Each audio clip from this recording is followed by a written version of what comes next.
Just want to do a quick update here on the Mark of the Beast system, the implantable microchip RFID thing. I had a brother send me two very interesting articles from the BBC. His brother is actually from the UK. And I'm not going to show this first video because it's just audio. It's these two guys being interviewed. But it's talking about, you'll see it on screen here. I'll put this picture up. BBC iPlayer or player, I guess that is iPlayer radio. 5 Live. In short, it says, would you microchip your children? Two dads who created an app that allows parents to issue an alert if their child is lost say they are looking into creating microchips for children. They are considering both microchips that could be placed in clothing and microchips that could be injected under a child's skin that would beam an alert when parents wanted to locate them. Over 16,000 people have responded on social media after Stephen Fern, who runs the Lost Kids Company with brother Darren, sought public opinion on the subject. Despite acknowledging that an implant would be invasive, Stephen said over 95% of people on social media had responded positively to the idea. The clip is originally from 5 Live Drive on Monday, 26th of January 2015. So this is just a couple days ago. Okay, I mean, it's January 30th today, so it's literally 4 days ago. And here we have this one. He sent me this one now. This is actually the 29th of January, so this is yesterday. Okay, and you have BBC News Technology. Rory Seelan-Jones, technology correspondent. Office puts chips under staff's skin.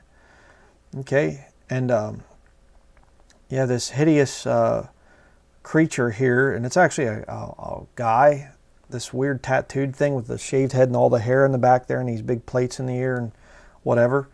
And this guy from the BBC is actually having a chip put into his hand here. And I'm going to play the video of this real quick here, so let's watch this. Here in the centre of Stockholm, a new high-tech office building is open to welcome startups and established companies like Google and Microsoft. But there's one key thing about the technology of the building, and that is that people who work here can be chipped to gain entry to the building and various services. I've just been chipped myself. It's not a painless process, but it doesn't last too long, not too difficult. Minor surgical procedure, which basically involves a little chip the size of, I suppose, of a grain of rice being inserted under your skin, and you can then go off and have it programmed and then do various things inside the building. Let's go and have a look. And here's Hannah Schobler, who is in charge of this whole chipping operation in this building. Now, you've been chipped yourself. Where's your chip? Yeah, I have a chip right here, which I use to access the entire office. So let's see if we can get into this particular. This is how I do it. Okay. No need for passcodes. And we're in. So, what else can you use this for? Is it just for gaining entry to doors? Because that would seem a fairly simple thing. Absolutely not. I mean, with this technology, I interact with all kinds of devices all around us. It can be normally my smartphone. I unlock my smartphone, my computer, I unlock my bike. All kinds of things that are now part of the greater connected Internet of Things. But inside this building, you'll be able to do what else? What other thing will you be able to do? Oh, I open the front door, I open various office rooms, I open the copy machine so that I can log into it. So you can print just by putting your hand against the printer? Exactly. So it's instead of having some clumsy device in my pocket, I just put my hand on the reader. If we help show people that this is really not that complicated, it's making our lives easier, I think people will actually welcome this tool to make their lives easier. And is there a sort of wider philosophy behind it? We are early adopters of this technology. We experiment with it, we learn it, how it works, because I think that there might be a day when the tax man or the big corporates will come to us and say, hey, try this chip, try this implant. And then we, the biohackers who understand this technology, we will be able to question their proposals. Interesting that if you saw the guy there, this head guy that's going around talking, he keeps going like this. You know, keeps putting his hands together, real deliberate. Not just, you know, like this or whatever. He's real deliberate. It's a Masonic signature. Okay, again, downward pointing triangle, upward pointing triangle, you put the two together, that's a Masonic system. And there's a lot of other things I could say about that, but it's this Masonic symbol. They're symbolizing things there. But, oh, it's so cool, it's so convenient, and let's read the article here. It's not a very long one, we'll just read it quick. It says, want to gain entry to your office, get on a bus, or perhaps buy a sandwich? We're all getting used to swiping a card to do all these things, but at Epicenter, a new high-tech office block in Sweden, they are trying a different approach, a chip under the skin. Felicio de Costa, whose company is one of the tenants, arrives at the front door and holds his hand against it to gain entry. Inside, he does the same thing to get into the office space he rents, and he can also wave his hand to operate the photocopier. That's all because he has a tiny RFID, radio frequency identification chip about the size of a grain of rice implanted in his hand. Soon others among the 700 people expected to occupy the complex will also be offered the chance to be chipped. Along with access to doors and photocopiers, they're promised further services in the longer run, including the ability to pay in the cafe with a touch of a hand. On the day of the building's official opening, the developer's chief executive was himself chipped live on stage, and I decided that if was to get to grips with this technology, I had to bite the bullet and get chipped too. The whole process is being organized by a Swedish biohacking group, which was profiled by my colleague Jane Wakefield recently. One of its members, a rather fearsome-looking tattooist, inserted my chip. First, he massaged the skin between my thumb and index finger and rubbed in some disinfectant. Then he told me to take a deep breath while he inserted the chip. There was a moment of pain, not much worse than any injection, and then he stuck a plaster over my hand. Plaster, if you're American, that means a Band-Aid, basically. Before trying my chip out, I wanted to know more about the thinking behind it. Hans Schulblad, whose electronic business card is on his chip and can be accessed with a swipe of a smartphone, has the title Chief Disruption Officer at the development. I asked him whether people really wanted to get this intimate with technology. We already interact with technology all the time, he told me. Today it's a bit messy. We need PIN codes and passwords. Wouldn't it be easy to just touch with your hand? That's really intuitive.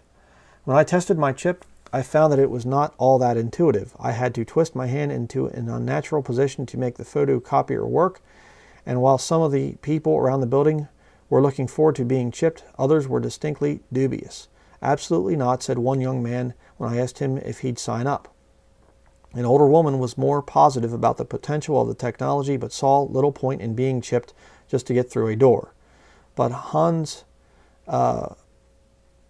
Schulblad says he and the Swedish biohacking group have another objective, preparing us all for the day when others want to chip us. Now look at this. This is important. We want to be able to understand this technology before big corporates and big government come to us and say everyone should get chipped. The tax authority chip, the Google or Facebook chip.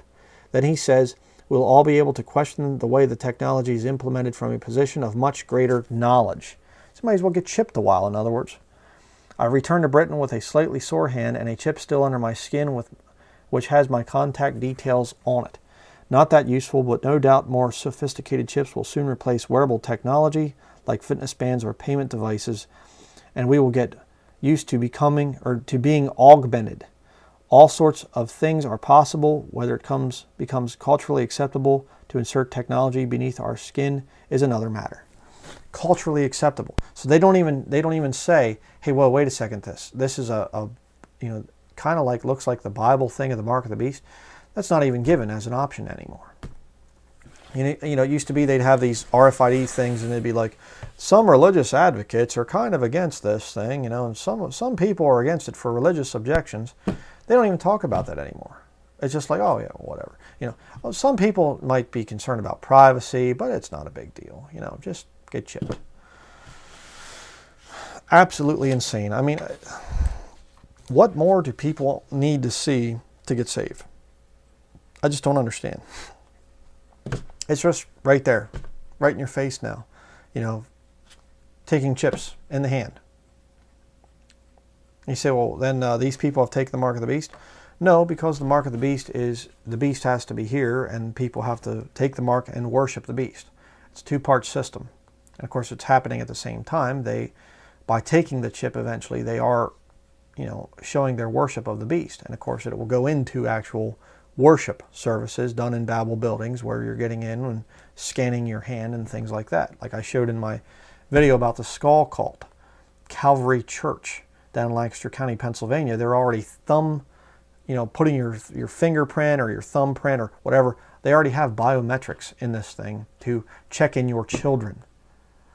To keep the kids safe, of course, And the other study that we looked at there that the brother sent me, 95% of people are saying that, yes, they would chip their children to keep them safe.